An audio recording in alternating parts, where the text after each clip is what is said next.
Genesis chapter 5 gives us one of the strongest lines in the entire Bible. Among a long, repetitive genealogy of men who lived and died, there is a single entry that breaks the pattern completely. Enoch walked faithfully with God. Then he was no more, because God took him away. That's it.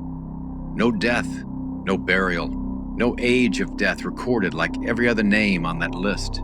One moment Enoch is walking the earth, the next he's gone, taken directly into the presence of God. But here's what most people never learn in church. Enoch didn't just disappear quietly. According to ancient tradition, before he left, he wrote a book describing exactly where he went, what he saw, and secrets so dangerous that most of the Christian world would spend the next 2,000 years trying to forget it existed. It's quoted directly in the New Testament. It was found hidden in caves next to the Dead Sea, and to this day, an entire branch of Christianity still holds it as sacred scripture, while the rest of the world was never told it was real. Tonight, we open the Book of Enoch. Let's get into it. Before we open the book, we need to understand the man, because his identity is exactly why this text carries so much weight. Enoch was the seventh generation from Adam. Genesis 5 traces the line: Adam, Seth, Enosh, Kenan, Mahalalel, Jared, and then Enoch. He was the great-grandfather of Noah, close enough to the flood that whatever he saw, whatever he worried about, was about the same corruption we covered in episode 2, the Watchers, the Nephilim, and the world that God chose to erase. Genesis tells us that Enoch walked with God for 365 years.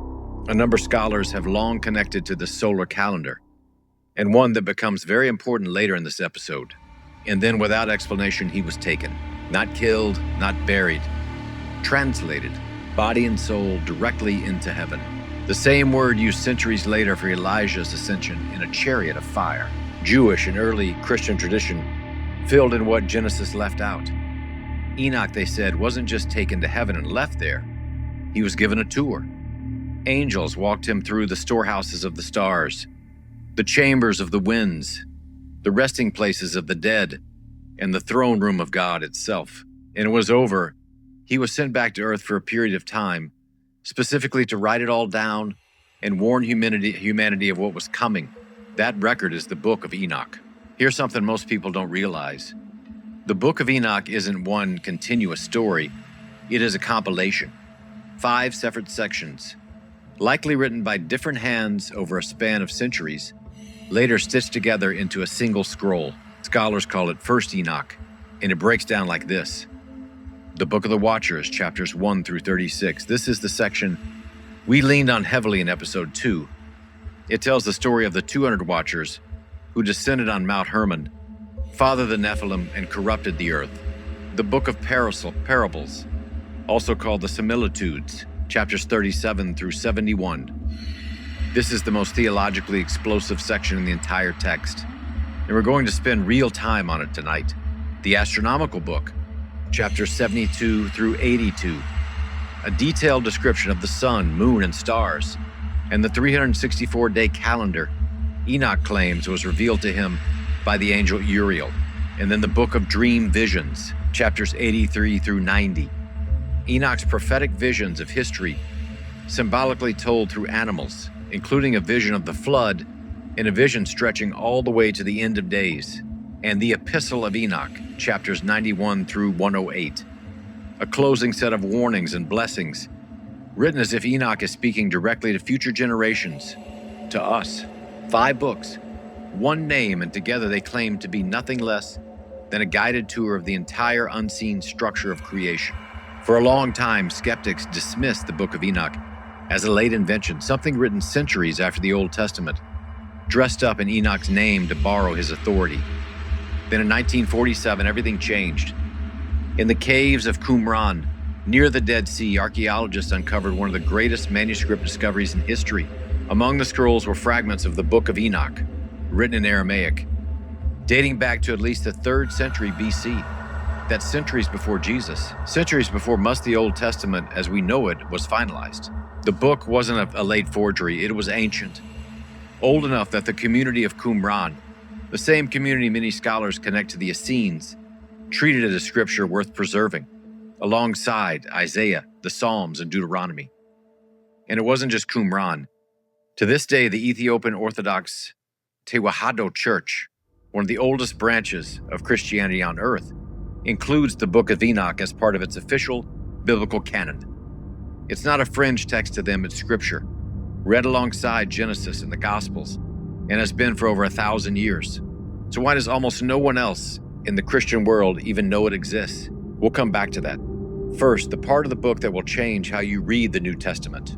This is the section almost nobody talks about, and it might be the most important one in the entire book. In the Book of Parables, Enoch describes a vision of a heavenly figure, not an angel, not God the Father, a pre-existent being, hidden with God before creation, who will one day sit on a throne of glory and judge all of humanity. Enoch calls this figure again and again by one title, the Son of Man. Sound familiar? It should. Son of Man is the exact title Jesus uses for himself, more than any other title in the four Gospels, over 80 times. In Enoch's vision, the Son of Man is described as a light that outshines the sun, a figure who existed before the stars were made, who will judge kings and the mighty, and before whom every knee will bow. He is called the Righteous One and the Chosen One. He sits on God's own throne. This is not a minor detail. Before the New Testament was ever written, there was already a Jewish text circulating that described a divine, pre-existent judge of humanity called the Son of Man, and it was written in Enoch's name. Scholars still debate the dating of this specific section. Some place it before Jesus, some place it in the same century. But what's undeniable is this: the language, the title, the imagery of the judgment and glory that fills the Gospels didn't appear out of nowhere. It was already part of the religious bloodstream of first century Judaism, and the Book of Enoch is one of our clearest windows into where that language came from. The astronomical book is the strangest section to modern readers, but it may be the most revealing about what the ancient world believed Enoch actually experienced. Enoch claims the angel Uriel personally walked him through the movements of the sun, moon, and stars, gate by gate, show him exactly what the heavens were constructed and timed. From this tour, Enoch records a 364-day solar calendar divided into perfect quarters of 91 days each. This wasn't just religious flourish. The Qumran community organized their entire festival calendar around this exact system, rejecting the lunar calendar used by the Jerusalem priesthood in favor of the one Enoch claimed from Uriel himself. It was a real, functioning calendar that shaped how an entire community measured time, worshipped, and understood their place in the cosmos. Whether you read this as a literal angelic instruction or ancient astronomical record-keeping dressed in visionary language, one thing is clear: the people preserving this book believed Enoch had genuinely been shown the architecture of the universe, and they organized their lives around what he brought back. Here's the question everyone eventually asks: if this book was old enough, respected enough, and even quoted in the New Testament, why isn't it in the Bible today?